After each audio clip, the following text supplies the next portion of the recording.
Welcome to MOBILEIC.in. ഇന്ന് open ചെയ്യുന്ന പുതിയ പ്രൊഡക്റ്റ് CPU ബ്ലേഡുകളാണ്.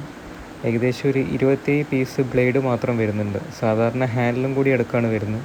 അപ്പോൾ ബ്ലേഡ് പെട്ടെന്ന് കംപ്ലൈൻറ്റ് വരുന്ന കാരണവശാൽ പുതിയതായിട്ട് ബ്ലേഡ് മാത്രം ഇപ്പോൾ സെപ്പറേറ്റ് ആയിട്ട് വന്ന് തുടങ്ങിയിട്ടുണ്ട്. ഏകദേശം ഒരു W110+ എന്ന് പറഞ്ഞൊരു മോഡലാണ്. ഞങ്ങളൊരു സോൾഡറിങ് അയണൊക്കെ വരുന്ന അവരുടെ ബ്രാൻഡിലുള്ള ബ്ലേഡ് തന്നെയാണ്. അപ്പോൾ ഏകദേശം ഒരു 27 പീസ് വരുന്നുണ്ട്. ഒരു ബോക്സിൽ ബ്ലേഡ് ഒരു 240 രൂപയാണ് അതിൻ്റെ വില. ലൈക്കും ഷെയറും സബ്സ്ക്രൈബ് ചെയ്യും, ബെൽബട്ടൺ അമർത്തും.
ലൈക്കും ഷെയറും സബ്സ്ക്രൈബ് ചെയ്യും, ബെൽബട്ടൺ അമർത്തും.